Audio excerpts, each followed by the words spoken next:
Hi, it's Ed Phillips with you today, and boy, do we have an interesting guest. This guy has a story. His name is Chris Martin, and now he owns and operates hempfulfarms.com.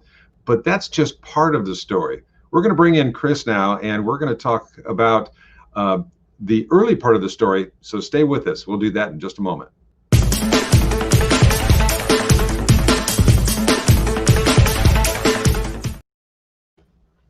Chris, nice beard. First of all, let's just get this out. Wonderful beard. How many years in the beard? I'm about 4 years in right now. How many? About 4, 3.5. 4 as well? That's it. Good job, man. Yeah. Overachiever. Yeah, you have Hempful Farms now, which has CBD products. So we'll come back to that because it's a really interesting story. But your story before that is, I guess, more like a saga. So take us back to when that all started. And spoiler alert, there's, I guess, some prison involved. Is that right? There is, yeah. Well, let's start back in 2007. I guess that's when I first was diagnosed with Crohn's. And that's where I really first started experimenting with cannabis and trying to use it as a medicine. And once I saw how well it worked for me, I wanted to teach others. My wife and I became caregivers. We were allowed to grow 12 plants each. Once we harvested our first harvest, we had over 25 pounds. We were instructed by the state to destroy it and couldn't bring ourselves to do that with the time and the money and effort we had put into it. And we knew how many people we could help. So we rolled out a brand called Zonka, chocolate brand. I felt like chocolates were the easiest way to infuse the product and get them into people's hands. We did that for about 1.5 years, and the state felt that it was an illegal operation. So they raided us, charging me with 15 felonies. And I was looking at over 100 years in prison. Holy cow. Man, oh man. It was a little scary. It was a little scary. We got that will get your attention right away. And so obviously it ended up you getting arrested and charged. And then what was the outcome there? I fought for 3.5 years in court. We were not willing to just take any plea bargain. And actually, we were trying to go to trial. Once I had hired a private investigator and dug up so much stuff on pretty much the county and the way the proceedings were handled, I was offered a 2-year plea bargain, almost an offer I couldn't refuse, just because going from over 100 years to 2, I felt like if I were to go to trial anyway and expose a lot of the information, that I wouldn't have gotten that good of a deal. I still would have got 30 years. So we felt it was better to write the book, make the document, get the information out there any other way that we can, and just take the plea bargain. And so you served 2 full years, or did you get out on good behavior? I did get an earned income credit of 78 days that they give everyone. I did get that, but I was also given a 4-year probation tail, which ends next month on the 21st. And you were, I assume, since it was tried here in Arizona, or you took the plea agreement here in Arizona, probably served here in Arizona. Which one of the prisons did you end up at? I went to a few of them. Typically, I was deemed a gang member because I rode in a motorcycle club, which is ridiculous. But those of us that know, yeah. It just allowed for them to put me in a different category when it came to the felonies. So that carried on into prison. So when I went to prison, I was also labeled as an SCG or a security threat group member. So I go to the higher yards. I was in Yuma first, down in Cibola, and I transferred from there after 1 year and went to Winslow. I was only in Winslow for a couple months because I think they realized I was on the wrong yard per my score.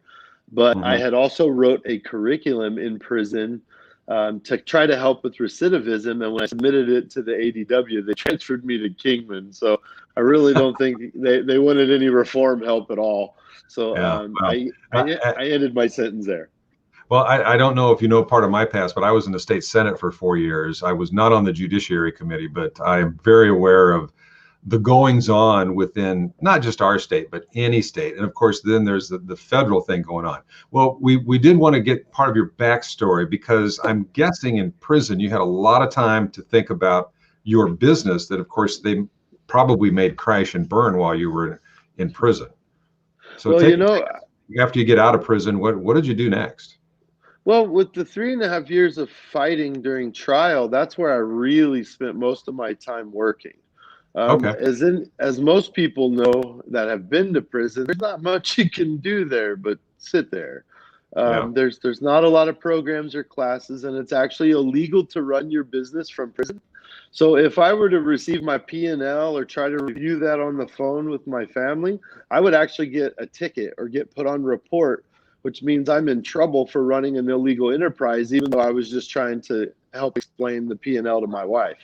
So knowing that going in, I decided to separate a lot of my LLCs into separate entities. So that way, if I did get life in prison, my wife could do business and do that separately without being trapped under one umbrella with the businesses. So when I went to prison, it was even harder because my wife was deemed my co-defendant, so we couldn't have visits. We weren't allowed to speak. We could only write each other, and Oh know boy. that when I'm on a security threat group, they're going to read every letter. So Sure. it was a task. I was actually given a ticket in prison for trying to explain the P&L to my wife over the phone. They tried to get me in trouble for running an illegal enterprise and take my good time, but it was proven that all I was doing was explaining to my wife to turn the lights off more so the APS bill was lower. I mean, it really wasn't that big of a deal. So when I came home, my wife had actually controlled the business while I was gone and did everything amazing. She kept us alive. She kept the product on the shelves in the stores. And I came home to pretty much a running business that just needed a little more hands-on business. So I went to work as soon as I got home, and now we have multiple retail stores, and we're online, and we make white label products for a lot of companies here in Arizona.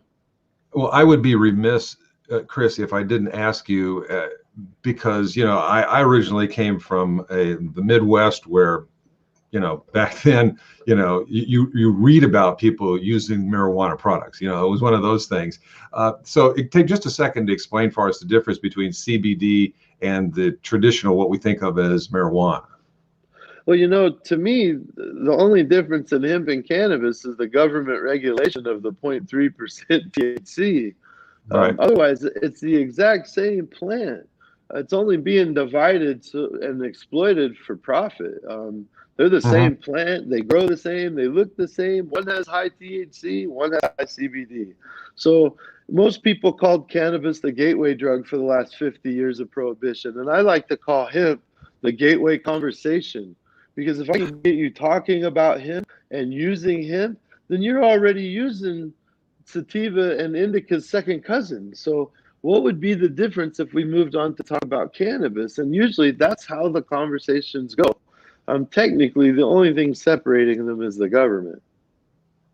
And I'm not going to recommend any specific documentary, but there are some amazing documentaries that I've seen on like the History Channel about the history of how they went after cannabis. And some of the stuff is frightening with what our government did. And then, of course, once they've done it, then it's damned hard to undo it. There's no other way to put it.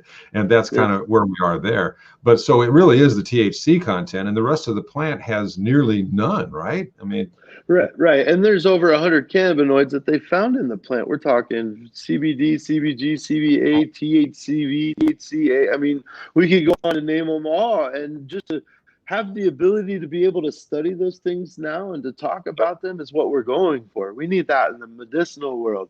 The business of cancer needs to be recognized and treated with a real medicine. And that's what we're here to talk about and do with this plant every day. and if you read about other non-traditional medicines, there are some things that, I mean, even where I grew up, I told you back in the Midwest, they had at the time sassafras tea. And now they have found that it may not be as safe as we thought it was. But I remember going out in the woods. My grandfather was able to say, that's a sassafras tree. We can dig that up. We can boil the root and we can make a nice tea out of it. And there are just so many things that are in the real life world that didn't come out of some plant somewhere, meaning a manufacturing plant, that can provide benefits to people. And so there's just so much out there that we've obviously chosen to not study. Well, tell us a little bit about some of your most popular products. that you are offering right now. And remember, it's hempfulfarms.com. And that's a great place to go by. And by the way, there's a video on the homepage of the website that you really need to watch. Very, very interesting. Congratulations on that video too. Thank you. I appreciate that. Our latest products that we're working with right now are CBG. CBG is one of the cannabinoids that's best known for sleep and eating or appetite. We find a lot of people who are patients that come in and deal with those issues, especially after chemo or radiation or some of the illnesses that cause those things. CBG seems to be a huge reliever of those things. We just try to help formulate products that will help our patients and our customers that come in. We listen to them. They tell us their ailments, and we try to research and study. CBG, is one of those things that we are finding out now seems to be the new CBD. It seems to be just as helpful, if not more helpful, in some of those areas. Wow. Well, if anybody ever had a story, Chris, it's you. And as I understand it, you've also written a book. Gee, what do you do in your spare time, dude? so run a nonprofit. Or a nonprofit. How could I have not known that? So tell us a little bit about your book and where we might be able to find it. Okay. I wrote a book called One Life, the Chris Martin story, and technically it was never meant to be a book. It was a memoir to my family because I sat in county jail and I thought I was going to prison for life. And the way the media spun the story of me being a gang member, a prior felon of pot that's gone to prison, and all this SEG stuff, it made me feel like my kids are going to look different to me, especially if I don't come home. If I get life for 30 years or better, they're going to probably believe all those things that are wrote about me. So, and you told me you have quite a few kids. Yes, I have five children.